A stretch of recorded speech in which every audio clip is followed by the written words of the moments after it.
Assalamualaikum warahmatullahi wabarakatuh. Okey, hari ini cikgu nak sambung tentang masih lagi tentang ubat iaitu ubat buatan manusia iaitu sintetik dan juga ubat daripada sumber semula jadi. So hari ini cikgu akan terangkan perbandingan ciri antara ubatan buatan manusia. Okay, kita nak tahu perbezaan yang manusia buat ubat ni dan juga ubat daripada sumber semula jadilah. Okay, sebab sebelum ni kita ada belajar tentang perubatan kan. So kita ada perubatan tradisional, perubatan moden dan juga perubatan complementary. Okay, sekarang ni kita sentuh tentang ubat pula. Okay, so ubat buatan manusia, nama pun buatan manusia ataupun kita panggil juga dia ubat sintetik. Okay, sintetik. Jadi dia adalah dihasilkan di makmal. Okay, dia memerlukan pengawasan daripada saintis dan juga orang-orang yang kerja kat makmal lah. Dan dikomersialkan secara besar-besaran untuk kegunaan ramai. Kan? Dia dikomersialkan, maksudnya dia dijual dan orang kata memang dia nak buat untung lah kan. Okay, contohnya vitamin C dalam bentuk pil dijual di farmasi. Okay, so boleh tengok gambar ni. Okay, ni adalah vitamin C sintetik, iaitu ia dibuat di makmal dalam jumlah yang banyak supaya untuk dijual lah. Kita ada nampak banyak lah. Kalau pergi farmasi ada vitamin C, ada vitamin K, ada multivitamin, ada macam-macam. Kalsium lah semua kan. Okay. Tapi kalau perubatan ubat daripada semula jadi, sumber semula jadi, okay, contohnya vitamin C juga, tapi kita ambil daripada buah tu sendiri. So kita makan buah lah untuk dapatkan vitamin C. Okay, ataupun kita makan ikan untuk dapatkan protein. Okay, dekat kedai pun, dekat farmasi pun ada jual juga kapsul protein. Okay, protein sintetik pun ada. Tapi kita taklah kita ambil daripada haiwan dan tumbuhan tu sendiri. Okay, contohnya boleh tengok gambar ni. Kita ada banyak sumber vitamin C. Okay, makan sahaja buah-buahan. Okay, makan sahaja buah untuk dapatkan vitamin C yang semula jadi. Okay, ada macam-macam lah.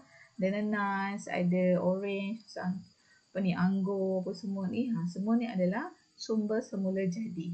Okay, yang kedua, kalau perubatan sintetik iaitu buatan manusia perlu diambil secara berterusan. Biasanya untuk penyakit yang kronik lah kalau berterusan.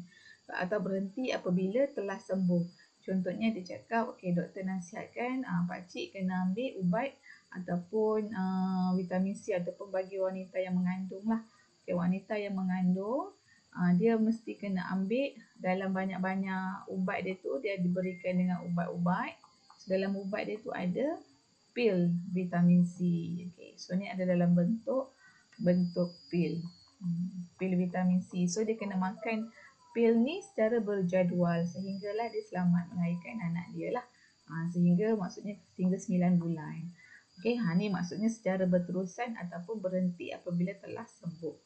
Tapi kalau vitamin C yang kita ambil daripada buah-buahan, okay, perlu diambil atau diamalkan secara berterusan dalam jangka masa yang lama supaya berkesan. Jadi awak kena amalkan pengambilan buah-buahan ni secara berterusan. Maksudnya daripada kanak-kanak dah suka makan buah sehinggalah dewasa pun suka makan buah. Jangan memilih-milih lah maksudnya. Kononnya macam buah apa? Orange awak tak makan, nanas tak nak makan. Memilih-milih kan tak boleh lah. So dia kena amalan, dia akan menjadi amalan lah. Barulah dia akan berkesan. Kesan vitamin C tu akan nampak pada badan kita. Kalau sekejap makan, sekejap tak makan, sekejap makan, sekejap tak makan, mungkin tak berapa berkesan. Okay. Yang ketiga, pembuktian ubat buatan manusia ni dia punya betul ke berkesan atau tak berkesan berdasarkan ujian klinikal. Ujian klinikal ni maksudnya dia ada uji ke atas, sama ada dia uji dia punya ubat tu pada haiwan, okay, ataupun dia uji pada manusia. Tapi kebanyakannya diuji pada haiwan. Haiwan apa? Kadang-kadang diuji juga pada monyet ataupun arnab, terutamanya bagi produk-produk kosmetik. Okay, kalau produk kosmetik, awak punya lotion ke apa semua, sebelum dia lepaskan dia punya produk tu, dia akan uji dulu pada haiwan, contohnya pada anak. Okay. Dan bila dah lulus ujian tu, barulah dibenarkan ataupun diluluskan untuk dipasarkan lah untuk jual kat kedai. Okay. Tapi kalau ujian ubat daripada sumber semula jadi ni, bukti penyembuhan dia kita tak adalah buat ujian klinikal kan. So kita melalui kepercayaan je lah dan juga amalan nenek moyang kita. So nenek moyang kita amal, contohnya kunyit tu boleh buat untuk bersihkan muka. So kita nampak nenek kita pakai kunyit boleh bersih muka dia, boleh cantik muka dia, boleh glowing-glowing. So kita pun guna je lah. So pembuktian dia adalah melalui kepercayaan dan juga pengalaman orang yang dulu-dulu. Okay, yang keempat, kalau ubatan sintetik ni dia ada kesan sampingan. Okay. Jika digunakan tanpa arahan doktor. Okay, terutamanya bagi mereka yang nak putih ni, dia suka ambil suntikan. Okay, dia ambil suntikan vitamin C, dia suntik letak dalam kulit muka dia kan tanpa arahan doktor. Jadi apabila dia ada kesan sampingan, contohnya kulit muka dia tu bengkak ataupun merah ke nanah ke, dah susah lah. Okay, sebabnya bila tak ada arahan doktor, sah-sahlah dos yang diambil pun tidak ikut dos yang betul. Okay, sedangkan kalau kita nak ambil ubat, kita kena dapatkan nasihat daripada ahli farmasi. So dia akan kira berat kita berapa dan dia akan darab dengan dos yang ada tu kan. Contohnya awak pergi klinik kat Tengaru tu, awak pergi dekat bahagian farmasi, dia akan tanya awak punya berat. Okay, berat saya berapa? Berat saya 46 kg. So dia akan bahagilah, dia ada buat pengiraan. Okay, awak nak ambil ubat PCM, jumlahnya 250 mg dos dia. So dia akan bahagi. So dia akan bagi tahu, okay, dos yang sesuai dengan badan berat encik macam ni, encik kena ambil encik kena ambil 2 biji sehari, ataupun 1 biji ataupun setengah biji je sehari. So dia kena ada dos yang betul. Okay. Okay, tapi kalau ubat daripada yang bahan semula jadi je, tak perlulah kan, sebab kita makan buah, makan nenas, buah orange semua tu, kita makan je tanpa nasihat daripada doktor. Okay, pesakit pula tidak memerlukan dos yang betul. Makan je lah. Okay, so ini adalah perbezaan di antara ubat buatan manusia ataupun sintetik dengan ubat semula jadi yang kita dapat daripada makan tumbuh-tumbuhan ataupun haiwan. Okay. Okey, cikgu akan sambung tentang kesan penyalahgunaan ubat-ubatan. Jadi sebagai rakyat Malaysia yang bertanggungjawab, kita tak bolehlah makan ikut suka hati je kan. Awak pening, sakit kepala, makan je Panadol tu sampai 1 papan. Tak boleh. So kalau terlebih dos ataupun salah guna ubat tu, kesan dia boleh menyebabkan kematian. Terlampau banyak sangat dos tu ataupun kita panggil overdose. Salah So walaupun Panadol tu awak kata Activast ke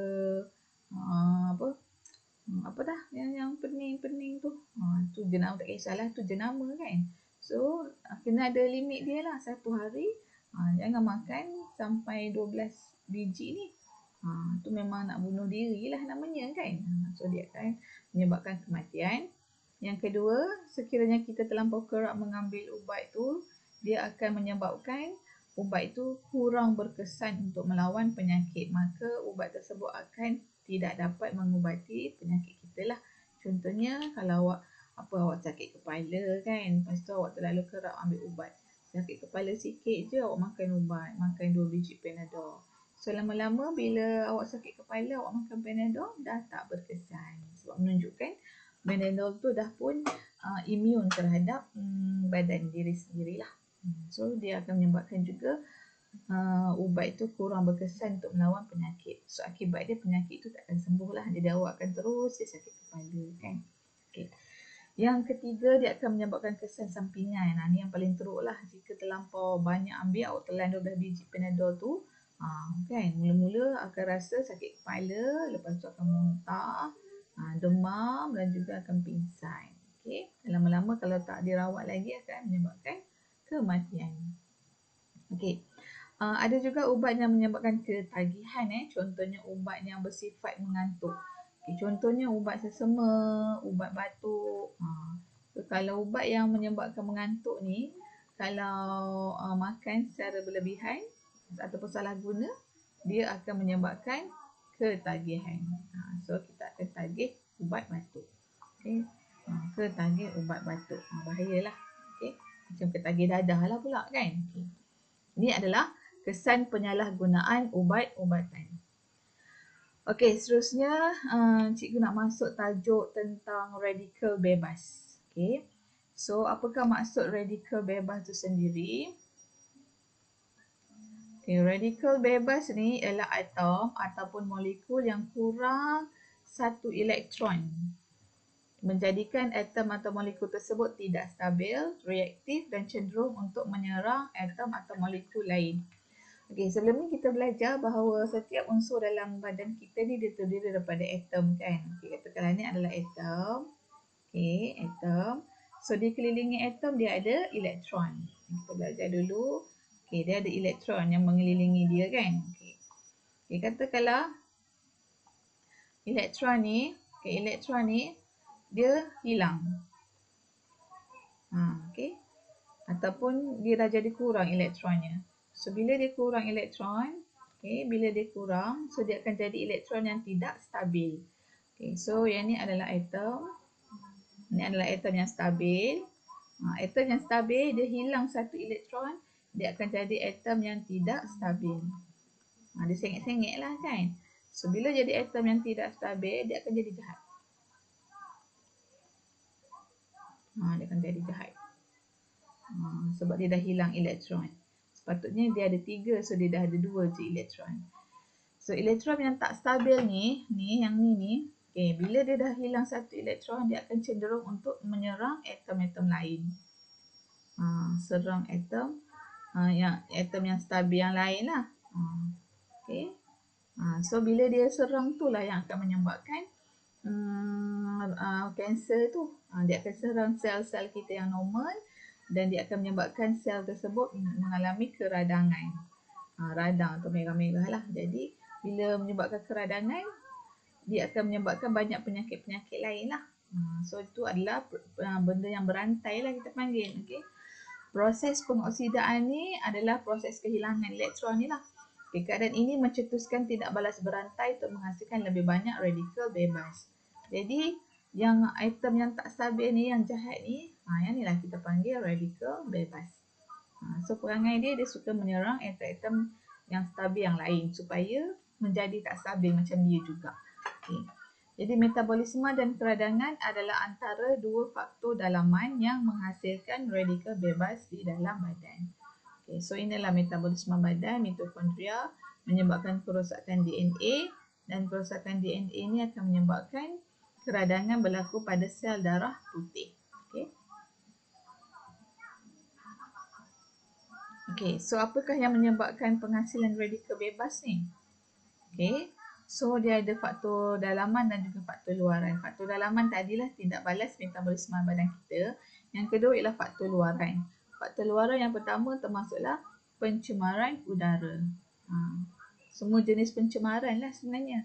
Okay, pencemaran udara, pencemaran air, pencemaran tanah. So pencemaran ni semua dia akan merosakkan DNA. So pencemaran ni dia akan menyebabkan DNA kita rosak. Bila rosak DNA, dia akan menyebabkan keradangan. Keradangan pada sel lah. Pada sel badan manusia. So keradangan ni akan menyebabkan penyakit yang berbahaya lah. Seperti penyakit kanser ataupun kerosakan organ lah. Rosak buah pinggang lah, rosak jantung lah, rosak paru-paru lah, rosak kulit lah. Macam-macam kerosakan lah. So kulit pun akan menjadi rosak ataupun menjadi kendur. Maknanya dia jadi tua. Kulit dia tu macam nampak tua lebih daripada usia dia kan. Mudah nampak tua. Sinar ultra ungu daripada matahari. Awak duduk sini. Yang pertama awak dah terdedah pada asap kilang. Yang kedua terdedah daripada sinar UV. UV. Okey, yang ketiga sinaran mengayon. Ni orang yang kerja-kerja dekat ni lah yang ada apa X-ray apa semualah, dan juga asap rokok. Elok pula merokok. Okey. So ni semua akan menyebabkan pembentukan radikal bebas. Okey. Okey, sebelum tu kita tengok pula last sekali kesan radikal bebas terhadap kesihatan manusia. So tadi cikgu dah cakap apa yang dia buat, dia akan rosakkan DNA kita kan. DNA akan jadi rosak. So bila DNA rosak, dia ini membentuk bahan karsinogen yang mungkin menyebabkan mutasi dan kanser. So dia akan menyebabkan mutasi dan kesan mutasi ni akan menyebabkan kanser. Okay, dan menyebabkan penyakit kardiovaskular, maksudnya penyakit yang melibatkan jantung dan juga ketidaksuburan. Dia akan rosakkan buah pinggang, hati dan paru-paru lah. Buah pinggang pun akan rosak, hati pun akan rosak, paru-paru pun akan rosak. Okey, so yang paling penting inilah penuaan awal. Okey, penuaan awal yang disebabkan oleh UV matahari tadi. Okey, muka nanti wajah ni akan mudah berkedut dan juga berubah. Okey. Umur 16 dia baru. Umur 16. Tapi rupanya dah macam orang umur 50 tahun. Over sangat kan? Okay, so kita tengok video ni sekejap. Kita mesti pernah dengar orang cakap, makanan ni bagus, ada tinggi antioksidan, boleh kurangkan radikal bebas. Menyebabkan kerosakan sel dan ini DNA. adalah Selain daripada dalam badan, manusia juga menyebabkan kerosakan sel. Radikal bebas mula menyerang sel-sel di dalam badan manusia, menyebabkan kerosakan sel dan DNA. Selain daripada dalam badan, manusia juga terdedah kepada radikal bebas dari luar, seperti terdedah kepada cahaya matahari, radiasi, asap rokok, asap kenderaan dan juga bahan kimia. Kajian menyatakan bahawa terdapat 10,000 ke 20,000 radikal bebas yang menyerang setiap. Okey, contohnya asap rokok kan. So dalam asap rokok tu merupakan punca kepada pembentukan radikal bebas. So bila dia masuk dalam paru-paru, dia akan rosakkan paru-paru ataupun sistem pernafasan lah.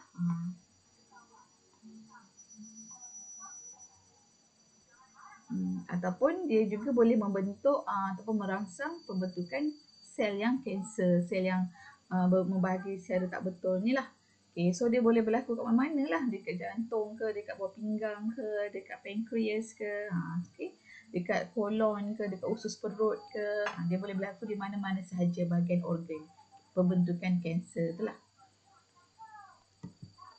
Arthritis, diabetes, alergi dan yang paling ramai orang concern bila radikal bebas ni mampu mempercepatkan penuaan. Jadi, bagaimanakah caranya untuk kita mengurangkan radikal bebas di dalam badan? Radikal bebas dapat dikurangkan melalui antioksidan. Antioksidan adalah molekul yang stabil dan mempunyai lebihan elektron. Disebabkan antioksidan mempunyai lebihan elektron, tugas antioksidan adalah untuk memberikan elektron kepada radikal bebas supaya radikal bebas kembali stabil. Okey. So dalam video ni, lawan dia ialah antioksidan. Okey, antioksidan. So macam yang cikgu cerita tadi, radikal bebas tu sebab dia hilang elektron kan, sebab tu dia jadi macam mengarut, dia jadi tak betul kan, dia kacau semua orang. Jadi antioksidan ni dia ada lebih elektron. So bila dia lebih elektron, dia macam baik je. Dia tak okey, dia tak ada masalah. Dia boleh bagi saja elektron yang lebih pada dia tu pada radikal bebas. Supaya radikal bebas tu jadi seimbang semula, tak marah-marah orang lagi.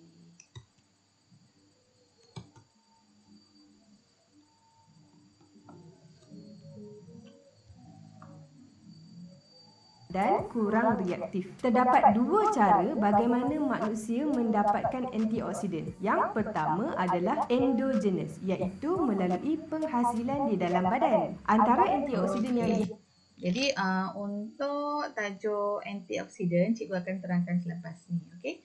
Jadi kelas kita pada hari ini berakhir dengan radikal bebas sahaja.